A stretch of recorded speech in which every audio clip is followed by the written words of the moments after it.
प्यारे बच्चों नमस्कार। चलिए अब हम शुरू करते हैं कक्षा 9th NCERT मैथ का प्रश्नावली 1.1। ठीक है, इससे पहले मैं आपको बता दूं बच्चों कि जिन लोगों ने इसका पहला पार्ट नहीं देखा है वो ज़रूर से ज़रूर जा कर के देख लें और इसके बाद ही दूसरा पार्ट में शुरू करें, क्योंकि जब तक आपने पहला पार्ट नहीं देखेंगे तब तक आपको समझ में नहीं आएगा ये पार्ट। तो क्योंकि पहले पार्ट में हमने बताया हुआ है कि प्राकृतिक संख्या, परिमेय संख्या इन संख्याओं किसको कहा जाता है, और दूसरे पार्ट में हम डायरेक्ट इसका सॉल्यूशन शुरू करेंगे। क्योंकि वीडियो काफ़ी लंबा जाएगा इसलिए मैंने थोड़ा 2 पार्ट में कर दिया, बाकी और कुछ नहीं है, लेकिन आप पहला पार्ट देखना नहीं भूलिएगा। चलिए शुरू करते हैं। तो देखिए पहला लिखा है क्या शून्य एक परिमेय संख्या है। अच्छा बच्चों, अभी हमने देखा था कि जैसे मान लेते हैं हमने कोई संख्या 2 लिया था, पिछले एक्सरसाइज में हमने देखा था, और 2 के बटे में अगर हमने 1 लगा दिया तो क्या इस पर कोई डिफरेंट पड़ेगा? क्या कोई अंतर नहीं पड़ेगा ना, क्योंकि इसको अगर भाग देंगे तो ये वापस में फिर से 2 आ जाएगा, इसलिए परिमेय संख्या है। इसी तरह से अगर हमने इसके जवाब में अगर 0 लिखा, ठीक, और 0 के बटे में अगर हमने 1 लगा दिया तो बताइए अगर आप इसको सॉल्व करेंगे तो आपका आंसर कितना आएगा? अरे 0 का भाग 1 से देंगे तो 0 नहीं आएगा, तो ये क्या हो गया हमारा परिमेय संख्या। लेकिन उसने क्या कहा है, क्या आप इसे P/Q के रूप में लिख सकते हैं? तो लिखेंगे कि हाँ बिल्कुल लिख सकते हैं। क्यों? क्योंकि देखिए इसको अगर हम P माने और 1 को Q माने तो देखिए P/Q के रूप में तो लिख गया 0/1। फिर इन्होंने कहा कि Q is not equal to 0, यानी Q का मान 0 नहीं। तो आप देखिए कि क्या ये Q का मान क्या 0 है? नहीं है, 0 के बराबर। इसलिए पहला वाला क्वेश्चन हमारा वेरीफाई हो गया कि क्या इसे आप P/Q के रूप में लिख सकते हैं। तो हमारा जवाब क्या है? यस, हाँ लिख सकते हैं। जहाँ P और Q पूर्णांक हैं तो देखिए ये भी पूर्णांक है और ये भी पूर्णांक है। आपने देखा था पूर्णांक संख्या कहाँ से शुरू हुई थी? ठीक, छोटी से छोटी संख्या माइनस से शुरू होती है, यानी इनफाइनाइट। वो संख्या कौन सी है ये हमको एग्जैक्ट पता नहीं कि कहाँ से शुरू होती है, ठीक है, लेकिन वो ऋणात्मक से ही शुरू होती है। इसके बाद आगे चलते चलते उस पर 0 भी है और पॉजिटिव नंबर यानी 1, 2, 3 ये भी संख्याएं हैं। तो इस तरह से हमारा 0 और 1 दोनों पूर्णांक हो गया। ठीक, अब चलते हैं प्रश्न संख्या 2 की तरफ आते हैं। 3 और 4 के बीच की परिमेय संख्या 6 परिमेय संख्या ज्ञात करिए। तो देखिए अगर हमको कहा जाए कि आप एक परिमेय संख्या ज्ञात करो तो हम क्या करते हैं, एक में हम 1 जोड़ देंगे तो 2 आ जाएगा। इसी तरह अगर पूछा कि 2 परिमेय संख्या ज्ञात करो तो 2 में हम 1 जोड़ देंगे तो 3 आ जाएगा। इसी तरह अगर पूछा कि भाई 3 परिमेय संख्या ज्ञात करो तो 3 में हम 1 जोड़ देंगे तो 4 आ जाएगा। इसी तरह अगर पूछा कि 5 परिमेय संख्या ज्ञात करो तो 5 में 1 जोड़ देंगे तो 6 आ जाएगा। और अगर पूछा कि 6 परिमेय संख्या ज्ञात करो तो 6 में 1 जोड़ देंगे तो 7 आ जाएगा। ठीक, अब इसने क्या कहा कि 6 परिमेय संख्या ज्ञात करो, तो हम इसको करते हैं कि जितना भी हमको दिया है 3 और 4, यानी एक तरफ 3 दिया है और एक तरफ 4 दिया है।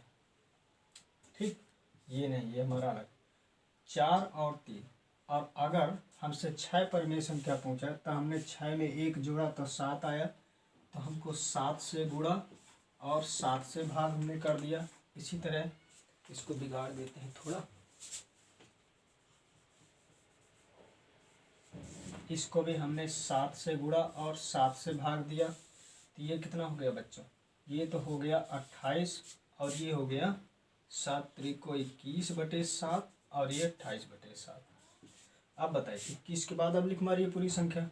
21 के बाद 22, 23, 24, 25, 26, 27, सबके बटे में 7 लगा दो, /7/7/7/7/7 1, 2, 3, 4, 5, 6 निकल गई आपकी ये पूरी परिमेय संख्या। ठीक, अब आगे चलते हैं।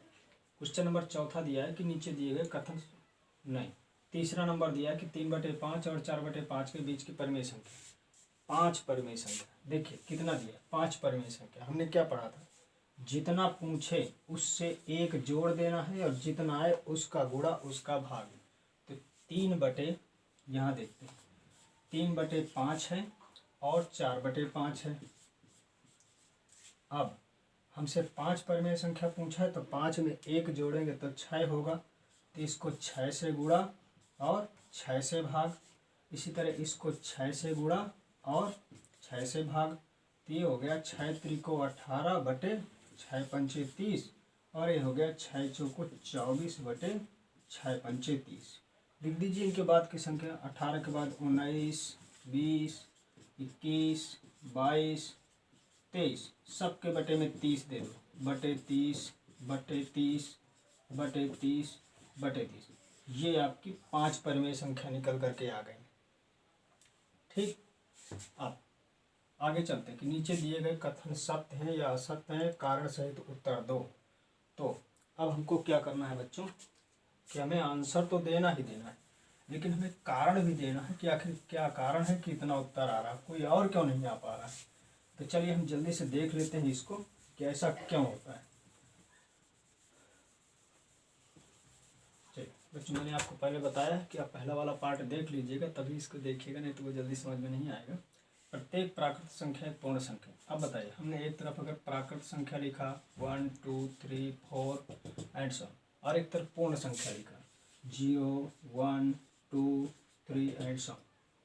ठीक, इन्होंने कहा कि प्रत्येक प्राकृत संख्या एक पूर्ण संख्या होती है। तो बताइए, अगर हम इसको लेंगे, एक को प्राकृत हम लिया, तो क्या यह पूर्ण है? बिल्कुल है। क्यों? क्योंकि पूर्ण संख्या में दिया है। 4 को लेंगे, पूछेंगे कि भाई बताइए क्या ये पूर्ण है? बिल्कुल होगी, क्योंकि इसमें भी ये आएगा। ठीक, तो हम इसका जवाब क्या देंगे कि हाँ होती है। क्यों? क्योंकि हर एक पूर्ण संख्या के जोड़े में प्राकृत संख्या जरूर मौजूद होती है। क्योंकि हर एक पूर्ण संख्या में प्राकृत संख्या निश्चित होती है। ये इसका जवाब दे देना है।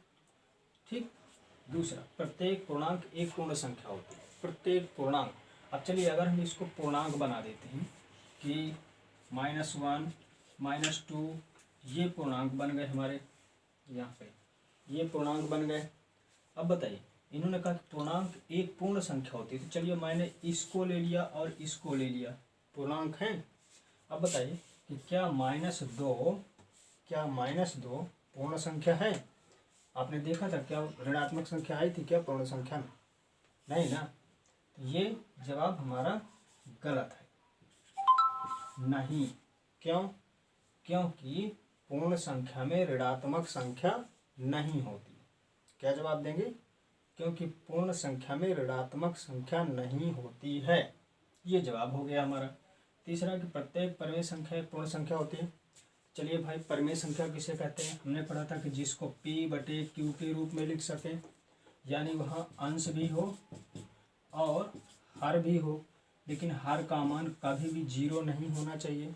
वो तो हमारी परिमेय संख्या होती है। तो अगर हमने कोई परिमेय संख्या ले लिया कि -8 ऐसे लिया, और -8 के बटे में अगर हमने 1 लगा दिया, तब तो ये परिमेय बन गया। लेकिन क्या ये परिमेय संख्या पूर्ण है या नहीं? जरा सोचो दिमाग से। क्या आपने पूर्ण संख्या में कभी ऋणात्मक संख्या पढ़ी थी क्या? नहीं आती थी ना। जब ये नहीं आएगी तो ये पूर्ण कहाँ से हो जाएगा भला? तो जवाब क्या होगा कि नहीं। क्यों? क्योंकि पूर्ण संख्या के युग्म में कभी भी ऋणात्मक संख्या नहीं होती है। ठीक है बच्चों, तो चलिए अब आपका प्रश्नावली 1.1 समाप्त हो गया। अगर आपको वीडियो अच्छी लगी हो तो लाइक करें, सब्सक्राइब करें, और जो आपको बीच में समझ में नहीं आया हो तो आप मुझे कमेंट करके बताइएगा। ठीक है प्यारे बच्चों, नमस्कार।